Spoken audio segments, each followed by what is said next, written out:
I'm Jeff Bagby. I'm a brewer here at Pizza Port Carlsbad. So everything's tarped in a big mess back here. But basically, this big tank that's a kind of above here is our grain silo. So under that tarp is our mill, and that cracks all the grain. The grain kernel is like this. The mill's trying to crack it so that you have the husk intact, and that helps later on in the process as acts as actually a filter bed. And what you want is on the inside, and that's the sugar and the color and the flavor. Oh, okay. We will mill our grain here, and it mills into this smaller vessel over here, and then we have an auger that goes up around the back and linked to the ceiling right there. We have a couple different vessels here. These two vessels are what we call our brew house. That's what we use to make the beer. We only have one hot water source as our kettle. We use that to both boil the beer and to keep our water hot. So in the morning we come in, this thing's real hot, ready to go. And what we'll do is, you saw the auger outside, turn on the switch in here, and it starts running grain over and dropping it down that pipe up there. This up here is our mash, and I'll let you guys climb up and look in it. So it'll mix in this guy, which is sitting up there, and if you look inside, there's kind of a T-bead in there, and that the grain will fall in here, water will come in this side. Basically, what you're doing is having the hot water convert all the starches in the grain into sugars, and you want to pull all that sugar out, because that's what you get, and that's what the yeast ferments to create alcohol in beer, and the different flavor profiles and everything else. And this tank is split into two different tanks. The top part is what we call the mash tun. It's also the ladder tun. It does two different things. Mashing is bringing all the grain together with the water and making the mash. This has a false bottom in it about right here.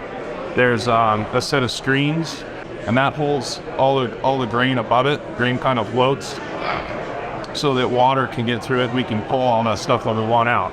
The grain, the sugary water that comes out of here is called wort. W-O-R-T, but now it's W-U-R-T. Wort comes out of here running into the kettle.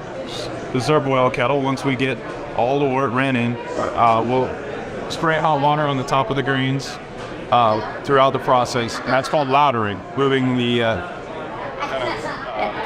putting the hot water on top, having it filter through the grain bed, and then come out. So once we get everything in here, we'll bring this up to boil temperature. It boils at around 210 degrees Fahrenheit, and that's when we have hops. So these are hop flowers. You guys put some in your hand and kind of rub them together, and then smell it. You go, oh yeah, and you go like this, and then stick your nose. These are just the pelletized version of the flowers. Rabbit just looks like, rabbit food basically. Sometimes we'll put them in a big hop sack and actually drop the hop sack into there. It looks like this. Yeah. It's like a giant tea bag basically. So fill that up with flowers, tie a knot on the top, and then dunk it in there. What you need a library with something like that? Yeah. And what this is basically kind of what it looks like, a big radiator. Oh, it's called a heat exchanger. It's basically hot wort comes in one side, and we send really cold water in the other side, and as they go through, they'll go from about 200 or so degrees in the kettle, 5 to 40 degree water come the other side, and it'll come out at about 60 degrees. And now we have cooler wort. We also have right inside here, I don't know if you can see it, that's the oxygen stove. That helps get the oxygen into the solution of the wort. Then we'll send it to 20's fermenters. Yesterday we sent wort into that fermenter down there. And that's when you see Krausen, that's yeast doing their thing, going active, converting the sugars into CO2 and alcohol. The more sugar that we start with, the more alcohol we end up with the end, because sugars that are converted. More grain equals more sugar equals more alcohol. It's harder on the yeast the more alcohol there is in the beer. Beer yeast can only live in wort or in beer up to about 13-14%, then they can handle it. Wow. Our serving tanks hold about as much as one of those fermenters, at least a finished beer, manually, so we can get in there and clean them. We also actually put hops in those hop sacks like I showed you earlier in our hoppy beers. We'll actually put those in here and move finished beer onto the hops so you get even more hop character and hop aroma. It's going right to one of our taps, right out to one of the faucets open there. Did you get any pressure? Yeah, it's a really fresh way. Brewed by beer is a really fresh way to get beer. How cold is it in here? That's probably 35 degrees, 34 degrees.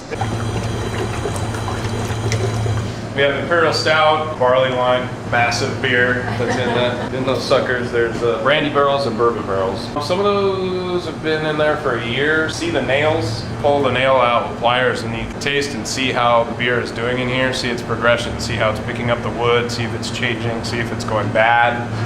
So spent green, what green looks like from yesterday after we're done using it. The Steven's still a little bit warm in here, but you can see that that's kind of a whole grain kernel there. We have an organic farmer that comes and picks it up.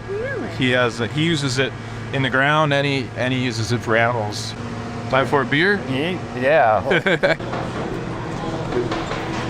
This is our California honey ale. This is our Hefeweizen.